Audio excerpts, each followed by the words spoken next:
Welcome everybody. It's Tuesday night. It's pretty close to 9:30. And it's time to go behind the hedges. I'm Mitch. This is Matt. Yeah. And before we get started, I want to encourage you folks to like, share, and subscribe.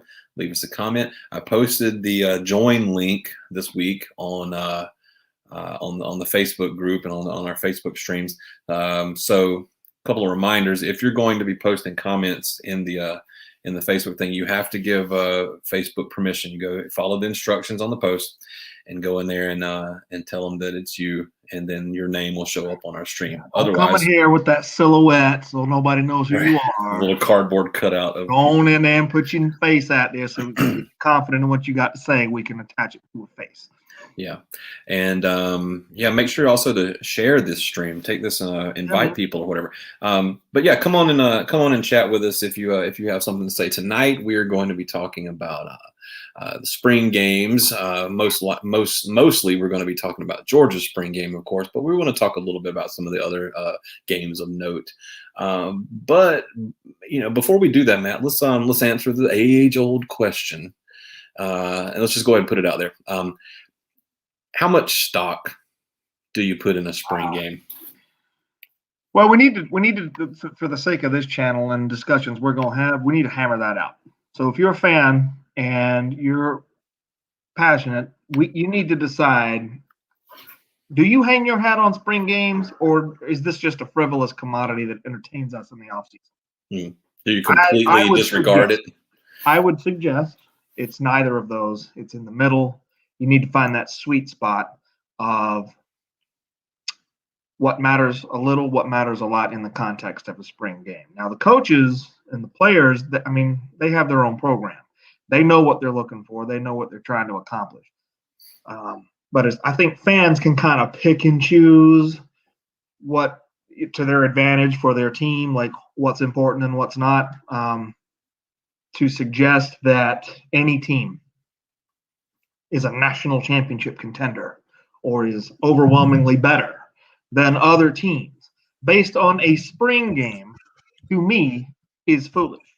However, I do believe you can take the temperature of where a team is coming out of spring practice based on a spring game. All right. Well to said. Me, that's the sweet spot. Well said. Hey, welcome to the stream, Robert. What it is. Hello. Looks like you got your honey-do list all completed.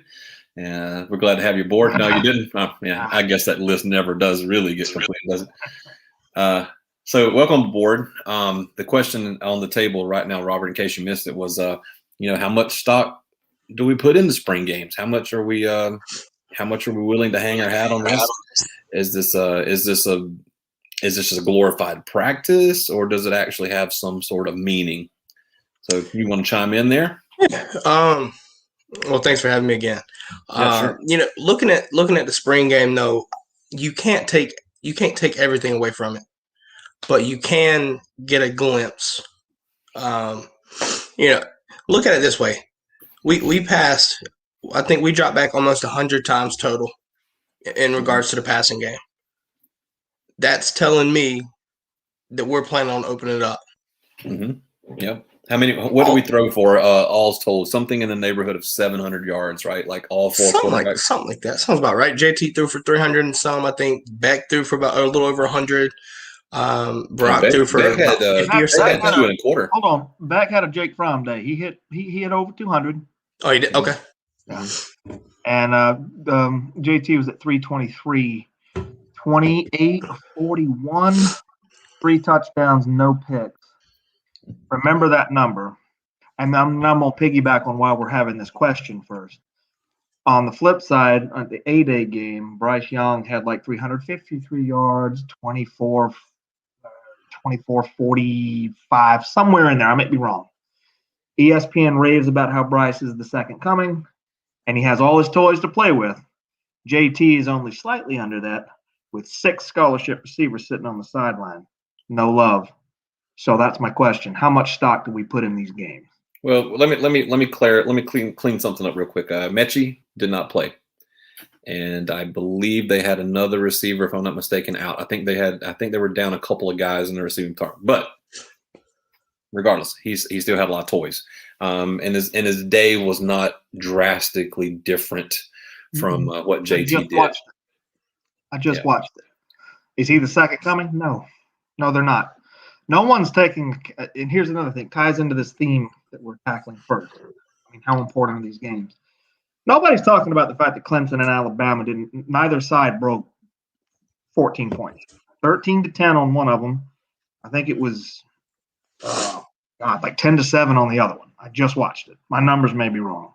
Well, Georgia's 28-23.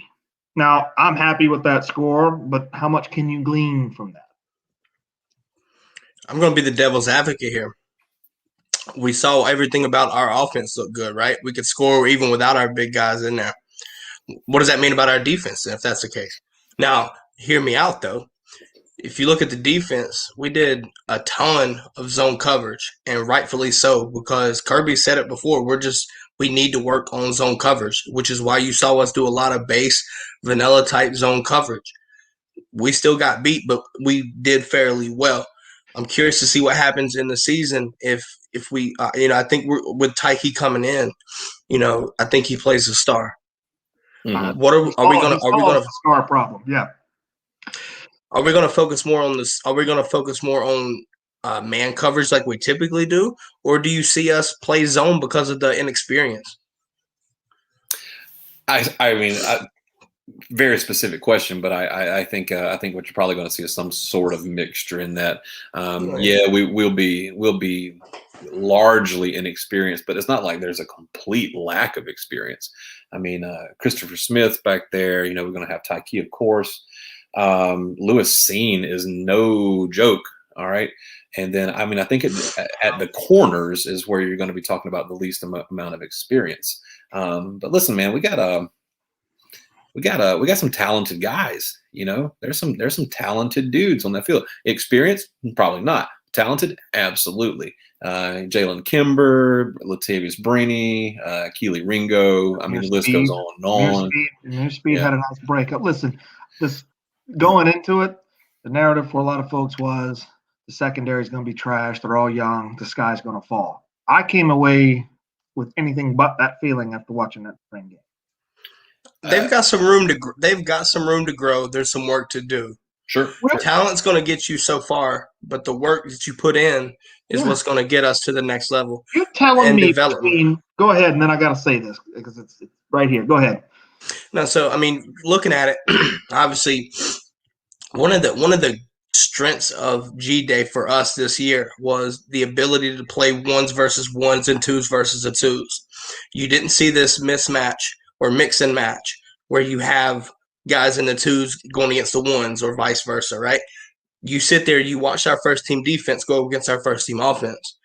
That's what I wanted to see because that's how you get better. Not to say nothing to discredit about our depth or anything like that, but let's be honest. If you go one-on-one with your ones, that's how you get better. I think everybody to take away got better, and that's only going to be good for the upcoming season. Between Jamil and Will Muschamp, who has been assigned to the secondary, and Kirby Smart with his hand on it, you're going to have a tough time telling me that this defensive backfield is going to be in trouble for very long. I mean, you think about it. After Clemson, right? Clemson's the true test for the season, for us regular season. And that's our very first game. So we either sink or swim that first game. After that, you have the ability to have that buoy and keep yourself afloat, right? Because everybody else on the schedule after Clemson, we should dominate. I got to tell you something. I was telling Mitch, I did a deep dive into the Clemson spring game. Again, how much do you take from this? Did you watch that, Robert? Did you watch the orange versus white? Mm-mm. All right, I just did a deep dive before we came on the air tonight, and it's very strange. I'm not trying to categorize Clemson any certain kind of way. I'm just telling you what I observed. It almost seemed like they were out there just messing around and not taking things seriously. And I'm talking all the way up to Dabo Swinney. Dabo Swinney had an announcer out there with him on the field, and he was like, Dabo was more like an MC or a special guest for SNL than he was watching his spring game. I want you to go watch it so you can see what I'm saying. Mm-hmm. And I'll say this. It's Clemson. We know who they are. We know what they're about. Are they tough? Are they talented? Of course. But if any of their starting 22 go down, I'm telling you right now, there was a drop off that was almost unnerving. It was almost like, are they going the other direction and saying this is just a practice? Let's just goof off. That's the feeling I got. It depends. I think it's a little bit of the culture though too. I'm not saying that they're goofing off or anything. Just obviously I haven't saw it, but Dabo seems to kind of try to have this like laid back culture up there. And I've talked with some folks from Clemson and everything like that, and it for them it works. You know, you look at Alabama and Saban has that complete business approach. It works. Kirby. Now I'm not saying we haven't hit the promised land like we want to, but it seems to be working, right? We're winning at a high level, consistent level, and how we do things, right? So everybody has that niche, but what it sounds like, it sounds like it was too relaxed for you. It didn't work that day. Because the final score for Clemson, I'm going to get my numbers straight because I like to be right. It was 14-13 final score. Again, what does that mean? I would like to see a little more, even if it's a spring game. Alabama was, I think, 13-10 final score. Clemson's body language and demeanor, the players and Dabo Swinney and the coaches, was almost lackadaisical. Worst case look scenario. At the ACC. Who did they play? Worst case scenario for everybody else is, we've already seen what we need to see in the spring. Let's go have fun. I mean, you can never grow. They're smug. I mean, this happens to teams. This happens to championship teams. This happens to dynasties. They get in their heads, we're Clemson. We're going to show up in Charlotte. Game's over. Georgia's going to be scared because they ain't won one in 40 years. We got this. That does happen. Well, you tell that to Rubbing the Rock, right? I'm glad you brought that up. Now, I guarantee everybody that pulls for red and black saw that at the same time and was just like, "What?" Matt shared that article with me. He said, "Man, have you read this nonsense?" Man, I read it, and I guess my takeaway is this: it never hurts to have that confidence. But seriously, guys, don't overreact to a spring game. I don't care if it's your team or anybody else's. Do not take too much into context. You can't tell me. Sorry, Ducati. I was just piggybacking on what it came off a little arrogant to me. It's almost like it was so over the top. We're talking about the writer who said they're clearly better than us in every way. I almost felt like he was a defense mechanism. Like, I need to say this because we behind closed doors, we don't like to talk about with anybody else. We ain't feeling too good right now. He's probably still pissed off about Ty Gurley in 2014, but we'll leave that there. Oh man. By the way, Famatron, or however you say his name, the backup QB tore his Achilles, so they now have 2 scholarship quarterbacks on campus. There are 3 coming in June, 2 of which are it's very likely the Major League Baseball draft will take them. So in all seriousness, guys, like prayers up to that because that is a major injury. Yeah. So I don't, obviously I don't want to see anybody get injured, but let's be honest though, that's a big blow. It's very similar to where we were in 2019 with Fromm. I'm gonna ask you now. That's the case. Your number 2 is gone. I had torn Achilles. He's not coming back this season. Am I out of bounds? I would think so. How do you scheme DJ now? If you're Clemson, is he going to be running around like Tebow? What are you going to do? Because you got nobody else behind him. Oh, you do, but it's a huge drop off. Yeah. But I think you look at it kind of look, we had this experience here with Fromm. Mm-hmm. That's right. 19 his backup is Stetson Bennett, right? Yeah, I hear me out on this though too. Okay. Let's be honest here. I think DJ is better than Fromm, and it might sound crazy, but I think DJ is better than Fromm. That's not crazy. However, DJ was look watching the game. Like I know I said what I said. That's a specimen. Yeah, 6'4", 245. He can rumble. He's got sounds like a Cam Newton. He's got he's got an arm. All of that. He didn't look like a world beater, but you could tell like if you don't take care of your business against this guy, he's gonna make you pay. Oh no, you can see that when you can see what. Now, don't get me wrong, they did lose to Notre Dame. I don't think it was DJ's game to lose, I look at it right there. He did his part coming in for Trevor Lawrence in those games, right? The COVID games. Mhm. To play Notre Dame the way he did, that's telling, right? And sure, we can hate on Clemson all we want, but at the end of the day, we need to respect Clemson. We need to respect everybody for that matter. But nonetheless, DJ is a really good quarterback, and we can't sleep on that just because he's kind of young, right? He sat behind Trevor Lawrence. Anybody's going to sit behind Trevor Lawrence. Doesn't matter what ranking you are. Yeah, no, you're right about that. So now that it's his show, you still got Justin Ross, Latson up there. Company that receiving core is going to cause us problems. I've been saying it before on the podcast and everything like that. They're going to give us problems. They will. But what the thing is, if I'm Brent Venables and I was watching G-Day Saturday, kind of a little bit nervous because we actually have some depth. This ain't 2019. We have depth. Mm-hmm. Mm-hmm. It just seems like we were more our guys, even the backups. And I know there were parts where we slogged down, of course. Just seemed like Georgia was more crisp. Even when we weren't making plays, they snapped up. They got upset when things went wrong. Body language is big to me. That intangible. Some people think it's nothing. I disagree. Attitude, mentality, and body language, and how you carry yourself, I think feeds into how you're going to play in practice. Do you remember our guys just look like they're keyed in, and I think it starts with Kirby's evolving as a coach. I think he's where he needs to be. I think he's at the best place he could be. I think bringing in Will Muschamp, I'm going to call it right now, the dividends from putting Will Muschamp back with our program where he is doing what he's doing is a home run. It's going to be a home run. Not just recruiting on the field too. Yeah, so Kirby some tricks on what to do as a head coach sometimes. Right. So I want to ask you boys if you remember the play where I think it was Beck. Arian Smith played on the Beck's team, right? Mm-hmm. I think Beck overthrew him. How do you do that, by the way? He threw it wide. He threw it too wide. It looked like. Yeah, I'm talking about the one that went in the end zone. There was one that went in the end zone, and it just sailed over his head. But Arian's his body language indicated that he felt like he had a shot at that ball.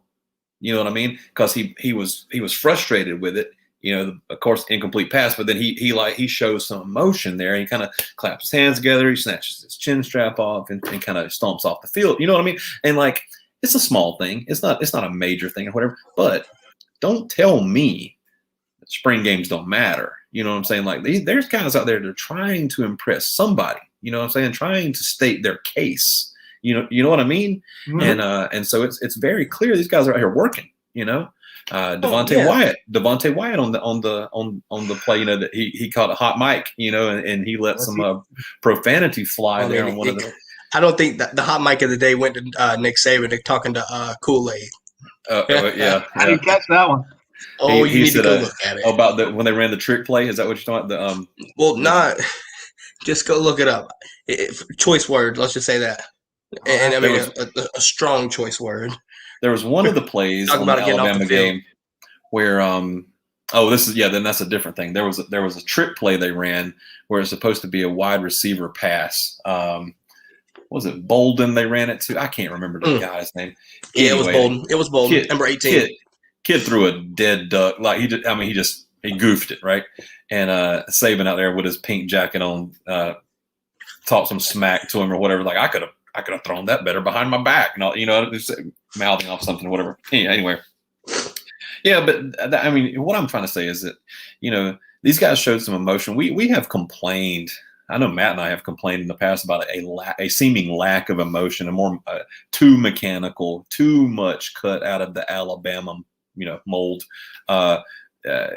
We wanted to see a little bit more fire from Kirby. You know what I mean? A little bit more fire from the team. Attitude reflects leadership, et cetera, et cetera, et cetera. And you're starting to see little pops of that here and there. These guys trying to, act like they give a crap about being out there. And it matters when they make mistakes or whatever, or things don't quite go their way.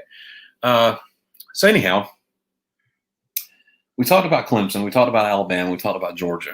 We talked, and we're going to talk a lot about more of them. But did anybody watch any of the other games? I watched the Mississippi State game.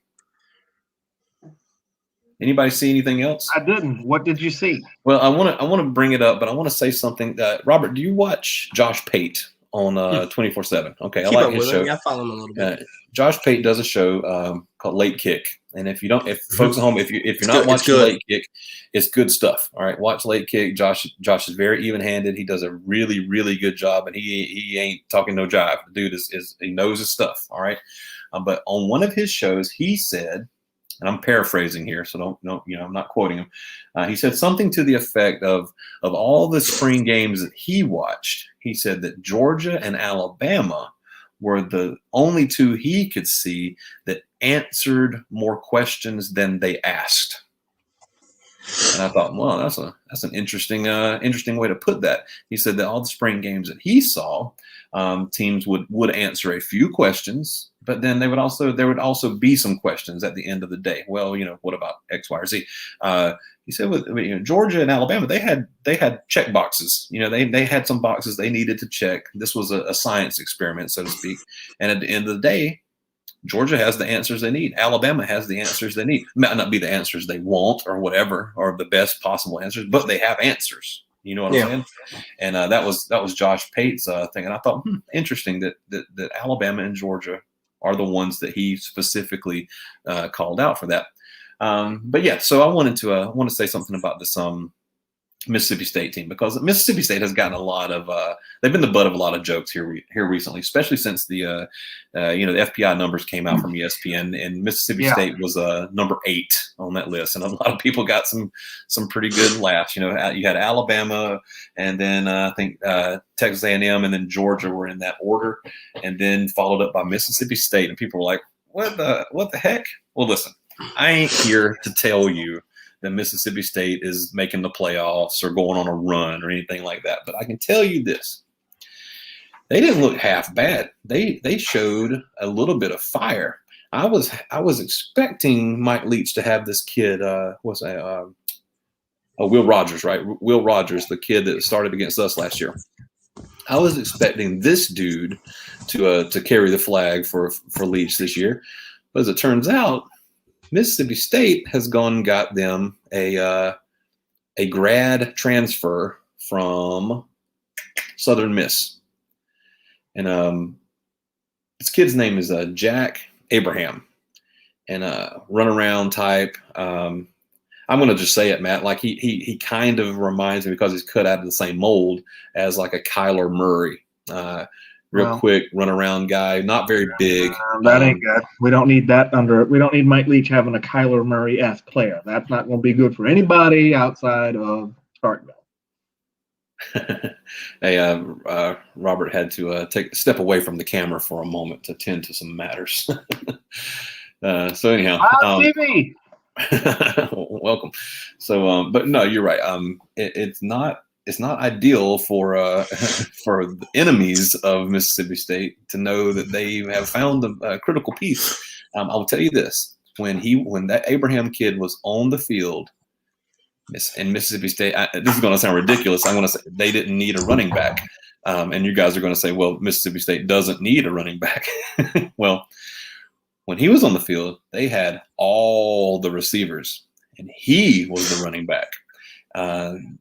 These guys, they like to throw this little short, controlled passing game, and so this guy would look up. If everybody's covered, he just takes off, or he hits his guy if his guy is open. You know what I mean? But the thing I'm trying to tell you is that they were just constantly moving forward. It was very eerily similar to watching like Georgia Tech, the way Georgia Tech used to play with Paul Johnson. They weren't like super flashy or anything, but they were constantly moving forward, and sure, you shut them down on you got them on a third down or whatever, but it's always like 3rd and 1, you know what I mean? And you got to make a stop. And that's the same thing with this Mississippi State team, is that they're just problematic as heck, man.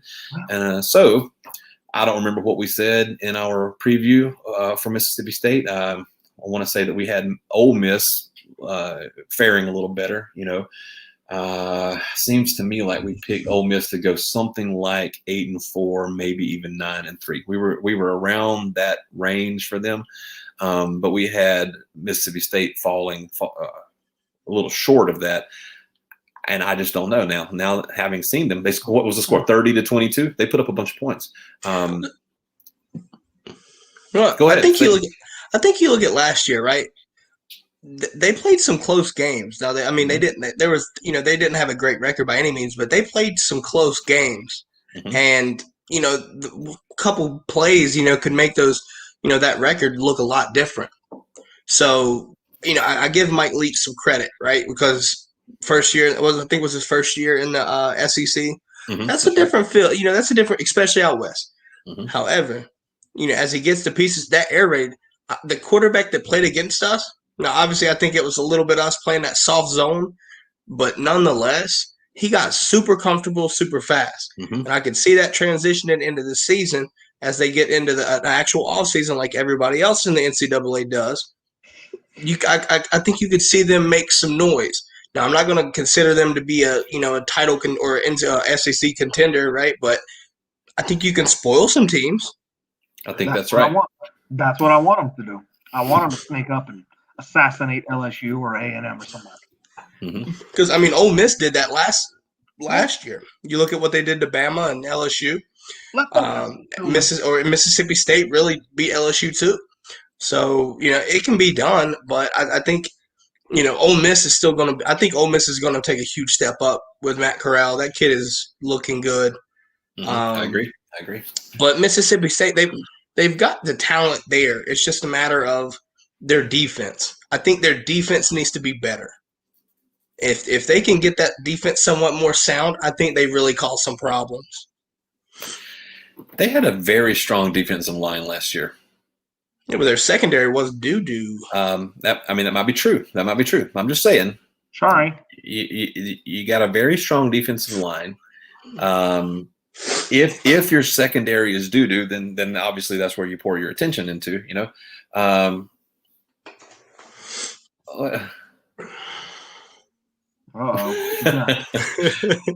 Again, at the beginning of the show, I told people they need to give permission to Facebook to use your name. See, I don't know who this is. I would love to know, but I'm glad that I don't know because it's Elon Musk in disguise, guys. Elon, yeah. So, brother, I would love to send you $20 on Venmo, but I don't know who you are. So you're just a Facebook user. Mitch, so, I'm surprised he didn't tell you to buy $20 worth of Dogecoin.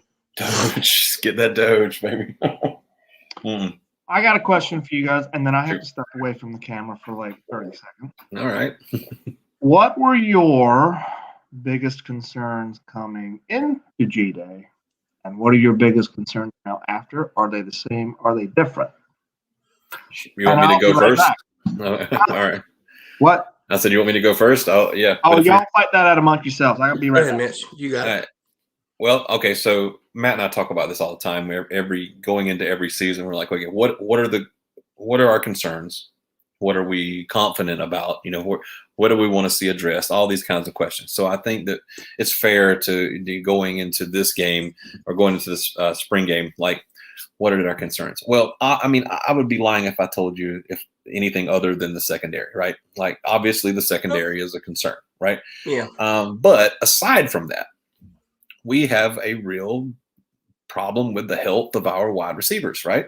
So not only is Marcus Rosemary-Jack Saint and Justin Robinson was a late scratch. Arian Smith is running around in a cast.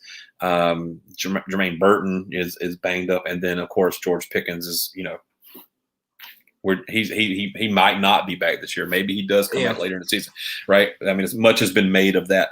The question is do we have enough toys to play with? And we got 5 receivers on the shelf, and as it turns out, we with 5 receivers on the shelf managed to throw 700 yards of offense out there. 700 passing offense. So that was a question that I wanted to see answered, and I believe that got answered. I wanted to see, gosh, I don't know. I want to leave something for you guys, but I do want to say I wanted to see Kendall Milton. I wanted to see if he is that dude. You know what I mean? Because I've been thinking for the longest now, he might be that guy. And and he showed me some flashes, man. I mean, obviously, our focus was not running the ball. I think Zeus had the most carries with like 8 carries or something. Even then though, we did a lot of passing with our running backs too. So it was a true air show, really. Continue, sorry. So no, I just I wanted to see what how crisp Kendall Milton looked, and I think I got to see enough. I got to see enough to know, you know. Those are I have had a few more things I wanted to see, but I'll save some for you guys. You go ahead and respond. What did you want to see in the spring game? Well, I think for me, I kind of wanted to see the secondary, right? I wanted to see what these guys were about, and obviously when I saw the ones going against the ones, or that was what it looked like. As it went on, I started to understand this. It still shows me that the competition is wide open, and the reason why I say that is you had Amir Speed and Jalen Kimber at the ones in the red, or in the black team, sorry. But you also had Ringo and I forgot who else it was. But nonetheless, you know what I'm saying, in the corners in the twos. When I come to realize it, when they played that way the whole game, all of them got a ton of reps. So that was one thing that I was glad to see, because these guys need that those reps, especially with the competition is really wide open right now. 2, offensive line. I wanted to see what it was about. And honestly, for what it was, it didn't really answer any questions. I just felt a little bit okay with it. The reason why I say that is because you look at the offensive line and you've got Erickson, you had Ratledge in the guard, Truss, Schaefer, right? So you look at those guys. Obviously, Tate was, in the right guard. For the most part, considering the fact that he's a redshirt freshman, at first he got handled a little bit by Jordan Davis, but ultimately as the game went on, he managed it, right? Like, so you see flashes, but you see some concern problems. So it really didn't answer a lot of questions, but it did show me that if we get the right guys in the fold and get them reps and gel, we'll be fine. Mm-hmm. Yeah. I mean, the fact of the matter is they, I mean, aside from the defensive line that they saw this past weekend, and aside from Clemson's defensive line, there might not be 2 better defensive lines in the whole country. Well, you can make a case for Kentucky because they're just physical. Like, but from a talent standpoint, yeah, you're correct. Once you get past Georgia, obviously they do it in practice every day, and once you get past Clemson, you really look at the SEC championship and the playoffs if you make it there. That's really what you look at. Yeah. At least on paper, right? Like, I mean, on paper. Yeah. Because you look at when we lost to South Carolina when they had Kinlaw, right? Kinlaw was a problem. Yes, he was. But other guys feasted off of that because we were so focused on Kinlaw. Yeah, even then, Kinlaw still had his way. Dude was a man-child. But nonetheless, like on paper, 9 times out of 10, our offensive line, our position groups are going to outpower the other team. That's just the way Georgia's set up to be. But that's why you play the game too. Yeah. Where's Jamari Sawyer? Well, Jamari Sawyer was there. I think he did a limited they shuffled him around. I had not heard anything about him being banged up or missing time, but apparently he did. Do you know anything more about that, Robert? I heard about him doing limited. No, but is that a function of an injury, or is that I think it was more precaution, if I'm not mistaken. I think it was more precaution there. Maybe that was the same reason that Justin Robinson was out too. Well, it is the reason he was held out. Yeah. J-Rob was out because of precautionary.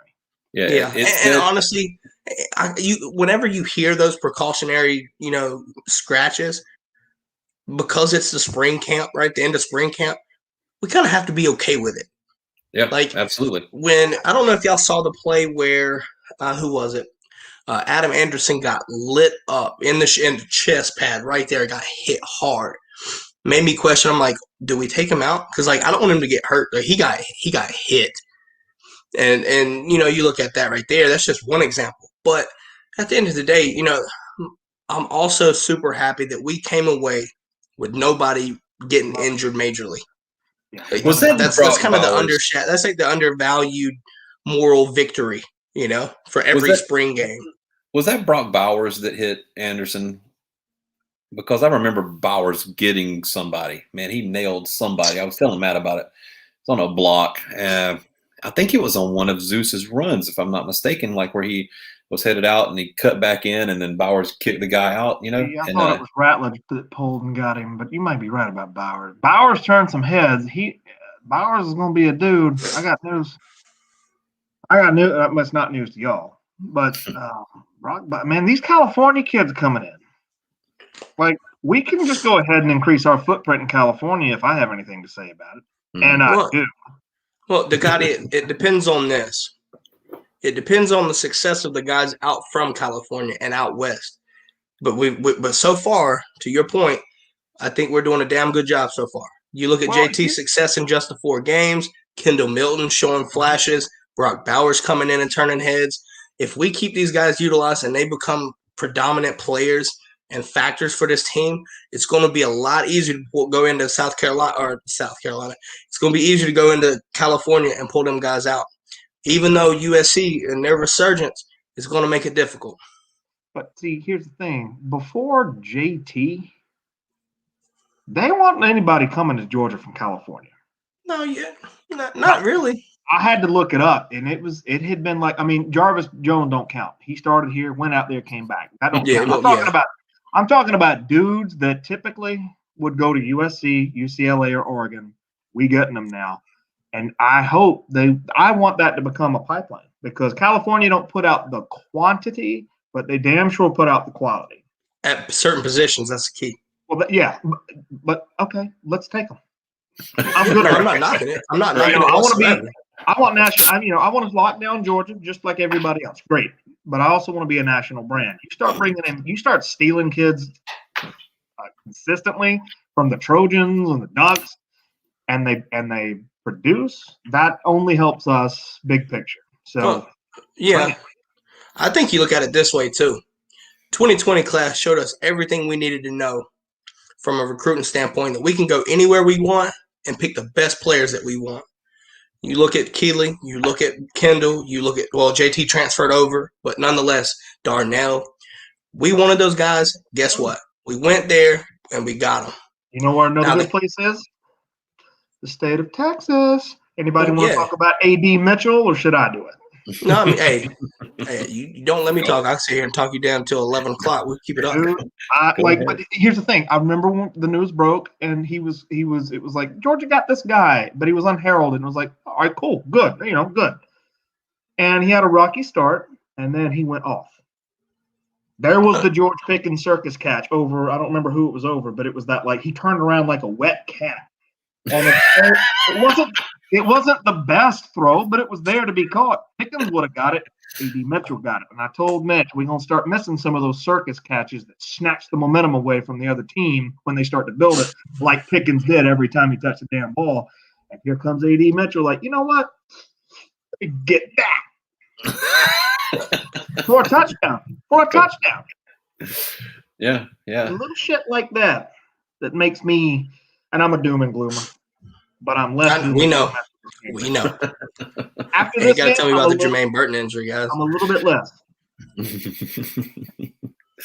Matt had already flung his entire body up under a bus with the Jermaine Burton. Let me looky here. It's my old pal Preston Golden. P-word, buddy. What's going on, man? It's good to see you. He's giving a shout out to Quizzy. That used to be my my handle on the Georgia Varsity Sports Vent when I used to troll the high school football circuits in Georgia. I used to run a pick'em contest on there, and also was doing radio and oh shoot, man! I was just a celebrity in the high school football world. But P-word, good to see you, man. How's things with you?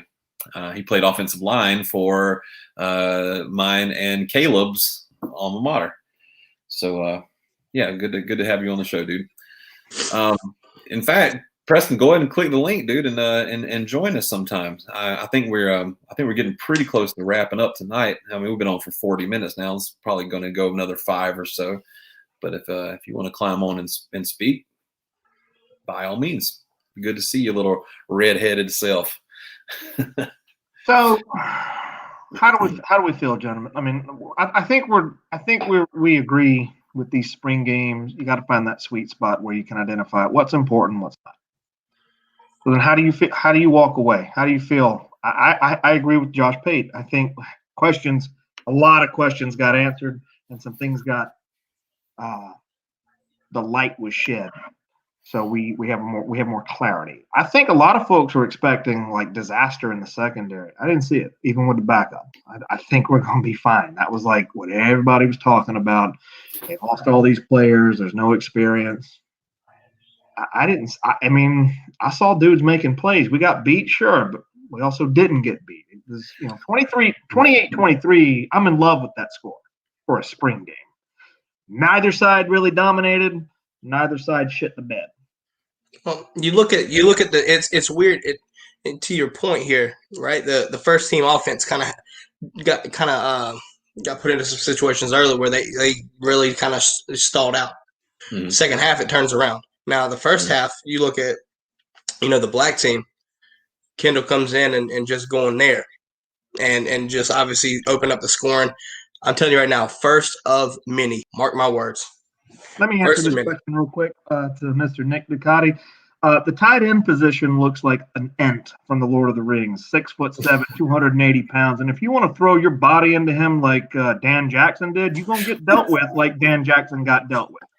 That's going to be a troublesome man to deal with if he gets in the open field, Mr. Darnell Jackson. Hey, Nick. Is he Alabama? He's an Alabama fan? Nick is a LeBron James fan. He's a basketball. Okay. So Ducati, Mitch, I'm gonna come on here and I'm gonna give you one of the hottest takes, and I'm gonna see what y'all think about this. If it ends the show, it ends the show. He just, Nick just asked about how the tight end position is looking. Leonard Pope 6.0. What would you say if Arik Gilbert comes to Georgia? It ain't happening. Get out. I don't want to hear it. It's done. It's dead. He's going back to LSU. That's the only school he can make grades for. And at this point, would you want him, Robert? Yes, I would. And you want to know why? I'll tell you why. Here's my take. It's so hot. It's scorching hot. Arik Gilbert his grades will get better. He'll be eligible, and he's going to come to Georgia as a receiver, and he will light it the hell up. He said it. The man said it. All right. That's just a feeling, hot take. Now, I know you got the receiver from Arkansas. I get that, and that's a name to keep up with too. Yeah. But Arik Gilbert, I will gladly take. Let me answer that, Romy. You're a Tom Petty fan. You know who Tom Petty is? You know his music? I love Tom Petty. Yes, I do. The song says, "Quit dragging my heart around," and that's how I feel about Arik Gilbert. Get off. I don't want to hear any more about Arik Gilbert. He done broke my heart twice, and I've had enough. Mitch. Yes, sir. I want you to understand something here. When Arik Gilbert commits to Georgia, bring me back on. Okay. Okay. I'm bringing Ethan on too, because I'm going to owe him a little bit trash there too. With Pickens out for a while, who's the next man up? I keep hearing to Robert's point. This is what I'm hearing from the people who make their living talking about this game. Specifically, when they mention Georgia, we're sitting at 83 scholarships out of 85. They keep saying this. They're going to take another corner, and they number 85 is probably going to go to a receiver. Now, why not? Arik Gilbert, shit, I guess. But I feel like I'm in an abusive relationship. I don't even know him. I'll tell you this right here. Even if he doesn't come, right, even if I'm wrong with my take, what we showed Saturday at G-Day has all the writing on the wall for him to come in here and do what he wants to do. And that's catch the damn football and make plays and score touchdowns. Whether he comes or not, that is what it is. Why can't Jaden Hazelwood transfer in? Why would we want him? Well, I mean, the same thing could be said about Gilbert. He's still doing all right. I wouldn't. I'd rather have Arik Gilbert than him. Okay. Now, Arik Gilbert, you're saying he comes in, he'll line up in the X. He'll be hell yeah, he would. Okay. Yeah. Right. Think about it. You that's a Pickens clone. Now, I ain't gonna say he's exactly Pickens, but that's a big body receiver. You're gonna be able to catch them one-on-one balls. That opens up Kieris in the slot and Jermaine Burton on the other side. Arian Smith, whatever you want to do. And lo and behold, last couple games, Pickens comes in, then you got a real problem for any defense. Just saying, hypothetically, but just saying. Little shit like this gonna make me have to go to counseling. What do you mean, man? We all go to counseling, man. This every Tuesday we talk like this. This is Why counseling. you gotta be getting my heart like all beating fast and shit? This is counseling. And all of a sudden, you know what? If Arik Gilbert, if I see him put on a Georgia uniform, yes, you will come back on the show. And I'm gonna be honest, as much as I hate to do it, I'm gonna probably party. I'm gonna have a party that night because I know, despite the fact how he's treated me in these last year and a half, 2 years, whatever it is, I'm still gonna be happy when he goes over and gets involved because that's exactly what he will do. And now we got the quarterback to deliver the product to him. Hey, can I answer Preston's question? I know this is y'all's show. Yeah, do it. Go for it. He's asking why we haven't had a quarterback since Stafford to be successful. Offensive scheme. Yeah, well, and that we haven't had a quarterback since Stafford. With it, I mean, with Murray came. Aaron Murray was scrappy, but that was Murray was before Stafford. Guys Yeah. who like show No, out. Murray was after Stafford. Murray was mid 2010s. He was after, and Stafford's like 2007, 2008, 2009. Hell yeah. Okay. Yes, if sir. Justin Fields lights the world on fire, do we still get credit? No. All right. No. Let's put that shit to bed, please. Fair Thank enough. you. Let's see. What is who's it? Who's that? Who's that? My wife. We're gonna get her a side place to live when football. Nah, Heather says she's gonna put you in the doghouse. That's what I'm hearing. You know what?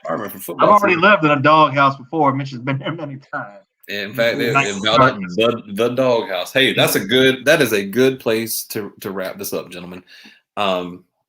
What do you say? Any last words, or can we go ahead and put a bow on this thing? I'm feeling encouraged. And if I'm the doom and gloom guy and I'm feeling encouraged, I have to assume that the two of you are feeling pretty good. I'm feeling cautiously optimistic. I want to feel good about it. I do feel good about it, but I am keeping my optimism or my skepticism as well. However, I'm ready for September 4th because Clemson's about to get that ass whipped. I've already requested off. I'm not gonna be able to sit at work while Mitch buzzes my damn phone with shit like this. I'm gonna be in front of a TV, fully vaccinated. I can't guarantee that I won't be around a bunch of other people. Clemson fans already got that ready, typed up on the recruiting board at 24/7. Clemson's already hearing this. Okay, I am. What does this say? Hey, Preston, we're gonna need to get you on the show one of these days, buddy. You, we go on every Tuesday night at 9:30. We're usually on about 45 minutes an hour. I usually post the link on the Facebook group, so if you're in there, just click the link and come on board, man. All you got to have is a camera and a microphone.